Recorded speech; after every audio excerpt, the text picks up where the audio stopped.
Hi everyone, this is our channel, Meet the Real Story. Please like, share and subscribe. I adore detective adventures and solving puzzles that others can't. I'm crazy about this. I love challenges and mysteries. I'm Ramon. But my father's nickname for me is Megamind. I'm 14 years old, and I'm typically ranked number 1 in my class every year. I have become famous for solving riddles. Many comers have tried to unseat me, but all have failed. I love to examine minute details. But let me get on with telling you my story. One hot summer, we had just finished our exams at school and were going on summer break. So I organized a trip to the beach with my friends.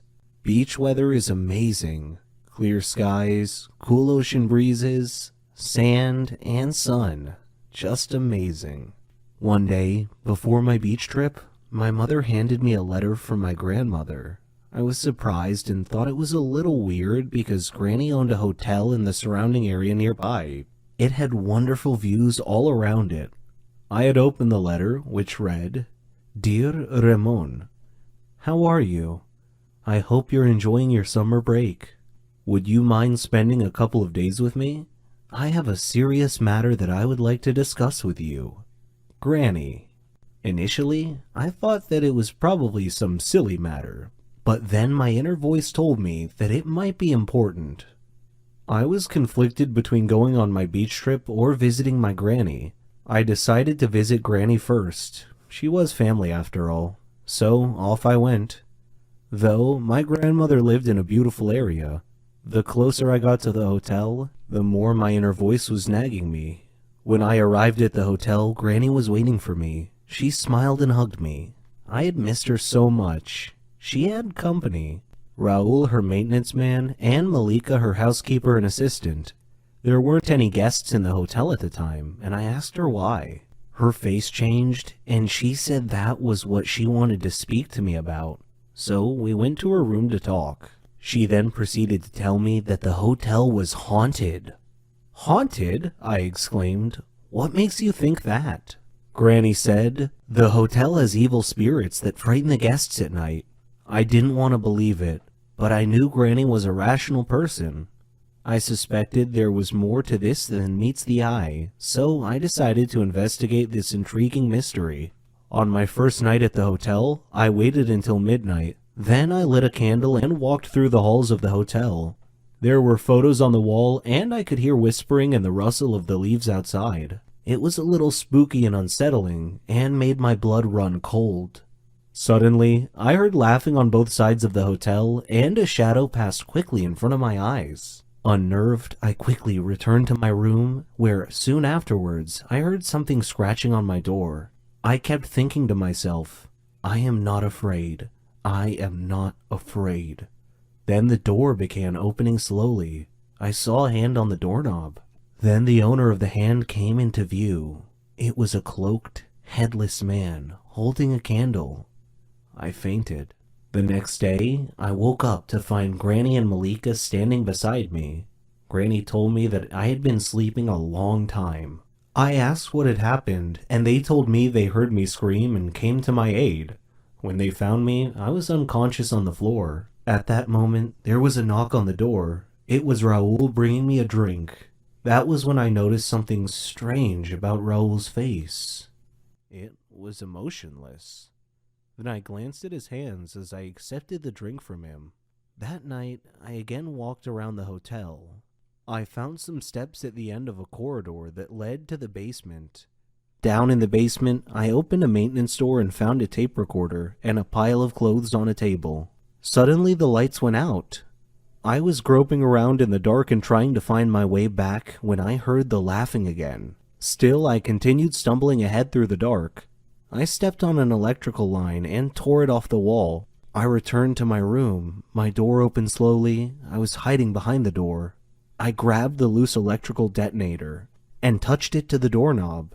It was live, and I heard a grunt from the owner of the hand on the other side of the door as he or she was shocked. And I heard him or her fall to the floor. It took me a while to find the electrical panel, but I managed to get the lights back on. When I did, I found Raoul laying unconscious on the floor next to the doorknob that I had electrified. I called Granny and Malika down to the basement. Granny asked what had happened. I replied, "Granny, you really need to screen your employees better. Raoul was your ghost." Granny looked shocked and asked me what made me think that. I explained that the hand on my drink today was the same hand I saw on the headless ghost that opened my hotel room door the night before. I also found tools, a tape recorder, and some ghost clothes down here in the basement. In addition, I found the earphones that had been placed around the hotel. Granny was shocked. Raoul woke up about that time, and she grilled Raoul. "Why are you scaring all my guests away, Raoul?" He said, "This hotel used to belong to my family, but you bought it from my grandfather. Well, I wanted it back. Please forgive me." Malika said, "We have to call the police." But I said, "No, wait, I have an idea. Let's renovate and reopen the hotel with a new name. The Haunted Hotel. Our advertising slogan will be, spend a night in a haunted hotel." Raoul can do his ghost thing with the whispers and the laughing. Why, he can even flicker the lights off and on at a random time once or twice a night just to give the hotel a spooky atmosphere. The idea proved to be a big hit. The haunted hotel attracted many tourists, and Granny's business prospered. I had a nice holiday and still managed to fit in my trip to the beach on my summer break. A vindictive ghost.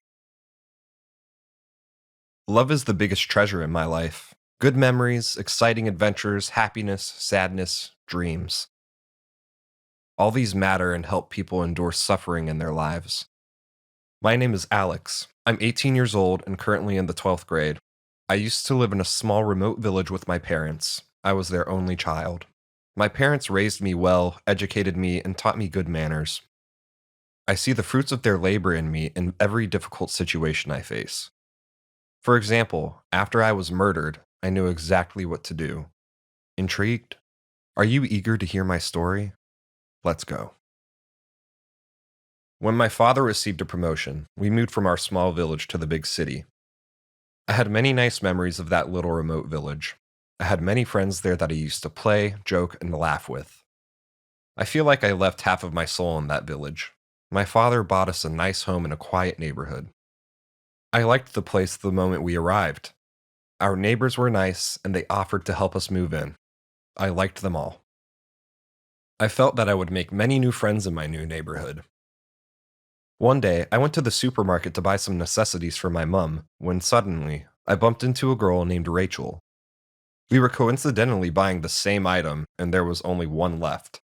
I got to it first, but seeing that she wanted it also, like a true gentleman, I offered it to her instead. Initially, she politely declined, but then she gladly accepted my kind gesture in the end. I ended up walking her home and discovered that she was my neighbor. I fell in love with her at first sight.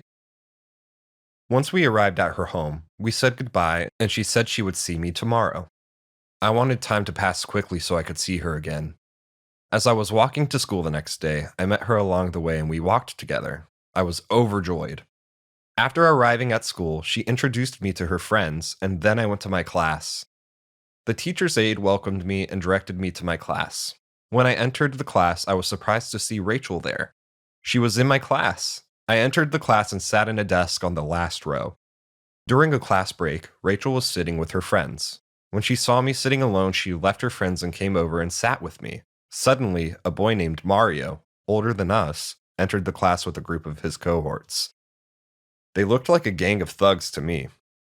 He said to me, "Hey you, if you want to live, you'd best stay away from Rachel."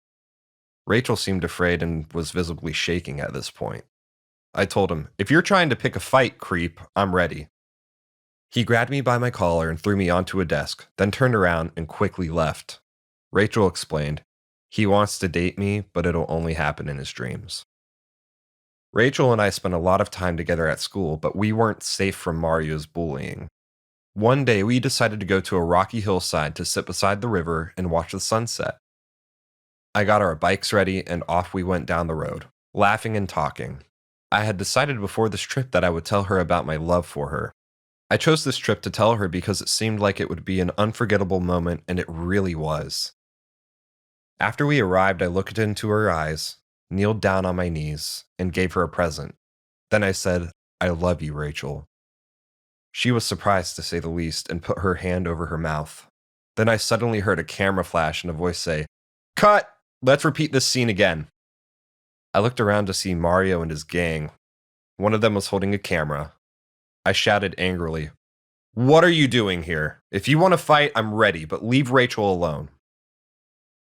I heard Rachel laughing, and it sent a chill down my spine, for she wasn't laughing in a joyful manner, but in a mocking one. Then she began clapping her hands and said, "You are really brave, Alex, but you are also an idiot." I froze.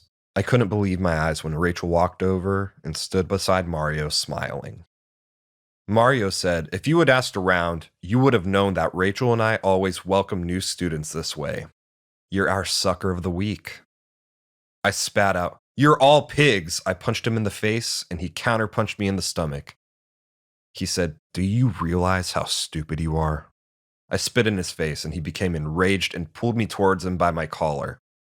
Rachel tried to stop him. He threw me into the river. The last thing I remember as my head went under the water was Mario's derisive, self-satisfied laughter. When I woke up, I was lying on a wooden bed with an old man sitting beside me. He told me that I had been unconscious for 4 days. I asked him where I was and how I had gotten there. He told me that he found me unconscious floating in the river and that he had rescued me, saved me from drowning. I thought, oh my God, my parents must be so worried about me. I tried to get up and felt an excruciating pain that stopped me.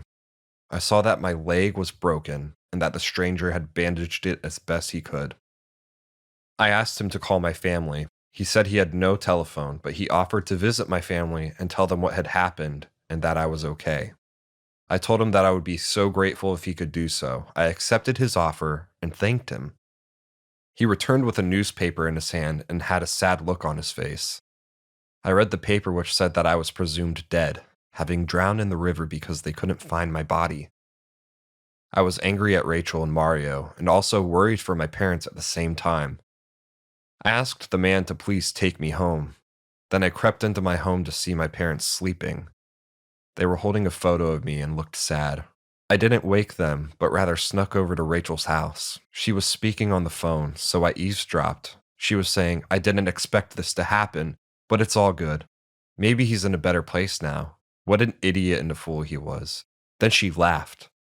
I was pretty upset to hear her mocking laughter without any regret whatsoever of being involved in causing my death. I returned home and encountered my father in the bathroom. When he saw me, he was initially startled and incredulous, but then I hugged him, and he began crying tears of joy. Then Mother woke up, and I hugged her too. They asked me what had happened, and I told them everything, but I asked them not to reveal that I wasn't dead yet. They asked me why, and I told them I would explain later. I decided to exact some sweet revenge on